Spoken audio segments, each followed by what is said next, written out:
What's up, everyone? It's Kenneth Bolito, also known as the Techite, and this is my review on the Hauppauge HD PVR. In the box, we have the Hauppauge HD PVR itself, a 2-year limited warranty, a remote control including batteries, an IR blaster transmitter cable to control external devices, component cables, as well as the audio cables, a USB cable, and a 5-volt power supply. So what is the HD PVR? Well, originally it was an HD tuner meant for the aiding of recording shows on your computer, which of course essentially made your computer a DVR. But as of lately, it is used as a major recording accessory for YouTube console gamers. It's a very common misconception that the HD PVR records. The device itself doesn't record. What it actually does is it compresses and streams the live video onto your computer, and the software that you have on the computer is the one that actually records. In other words, it's an HD TV tuner for your computer. There are numerous types of ports that you can use to record on the Hauppauge HD PVR. On the front, we have an S-video port as well as one set of RCA ports. And of course, with that, you'll be recording in SD resolutions at up to 60 frames per second. On the back, you could hook up your HD source to the Hauppauge HD PVR via component, and with that, you could record at up to 1080i. And of course, that includes 720p, 480p, 480i, etc. Of course, all of those are recorded at up to 60 frames per second. As for the bitrate, you can record at 1 to 13.5 megabits per second. In addition to the component input ports, we also have one set of component output ports. And that is what you hook up your TV to, so the signal coming into the PVR also comes out to your TV in addition to your computer. Now, this device comes with some software. It comes with a software that allows it to schedule recordings, and that is called Hauppauge TV Scheduler. And it also comes with another piece of software called ArcSoft Total Media Extreme, and also ArcSoft Media Converter, which respectively records as well as converts video into multiple types of formats. And with Media Extreme, you can burn HD videos onto DVDs and play them back on, let's say, a Blu-ray player in HD. And finally, you can use the HD PVR as an official TV tuner for Windows 7 Media Center. And that is really good because you could finally use your computer as a more advanced DVR. And while there are options out there like cable card, this provides almost the same experience, but without some of the restrictions, which in turn could mean you get a lot more.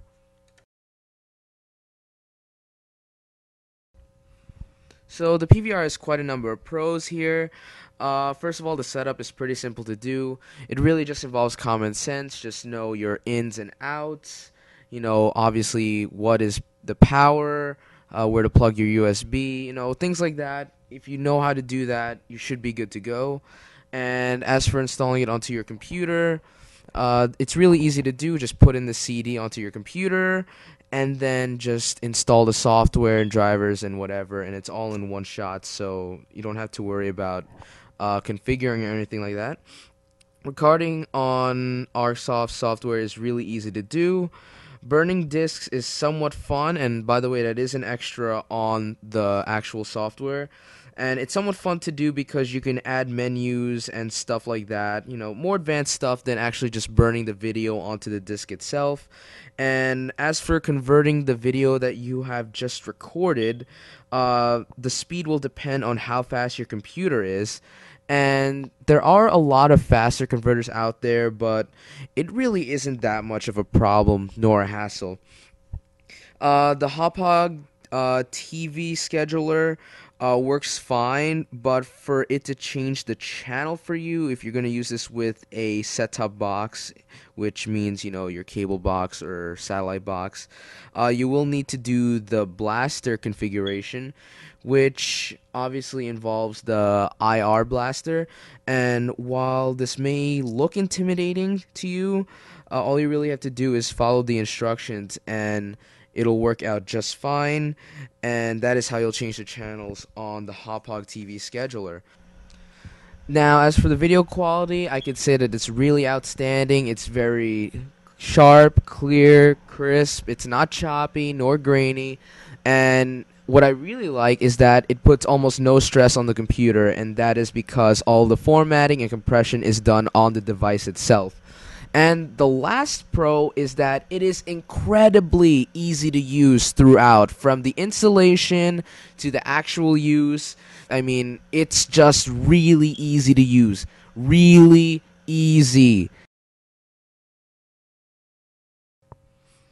So let's go over the cons of this product now. Unfortunately for Mac users, you will not have the software or drivers for it out of the box, and you will have to shell out $30 to $80 to get third-party software for this to work on your Mac. And the $30 option is called HD PVR Capture, which I'll have a link for in the description. And there's also the $80 option, which I'll also have a link for, and that is called Elgato iTV, and that's really the premium software for that. Now, the second con that I have is that the USB cable, and this may be for some people, not all people, but I found that the cable was a little bit too short.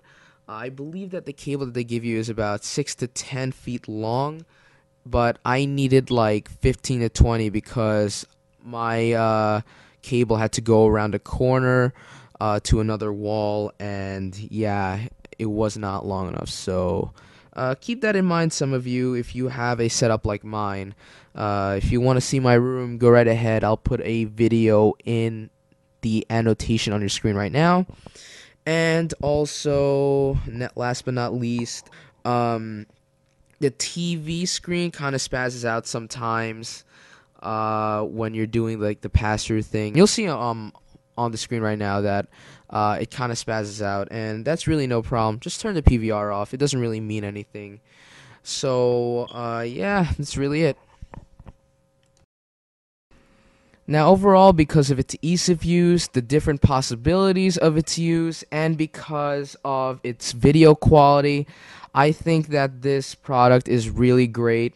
The value of it is pretty high, especially to those that want to use this as an HD DVR, because this is really one of the best ways to actually get into doing that. Now, if you're a gamer and you want to get started on YouTube by making gaming videos, I wouldn't exactly suggest getting the PVR as a first choice. I would suggest getting something like a Dazzle or an Easy Cap as a first choice, especially because it would be wise to spend maybe the $6 to, let's just say, $50 on a cheap recorder to build up your fan base, and then maybe people actually like your videos. You start to build up a fan base, you get a lot of subs and all that, and they want to see more. Then the PVR, I guess, would be a great investment at that point. But just beginning, you're not making any money off of your YouTube videos. You're just getting started. It's not really wise getting an HD PVR. So definitely don't get this as a first choice. And that, my friends, is the Hauppauge HD PVR. So I'd like to thank you guys for watching this video. Please rate, subscribe, and comment. I am currently on vacation, and I had somebody upload this video for me. I will be back on the 28th. So by then, I should be in the full swing of things. So please look out for new videos after that. And yeah, my Sony Vegas tutorial series episode 3 should be the next vid up. So look out for that. And I'll see you guys later. Thanks for watching.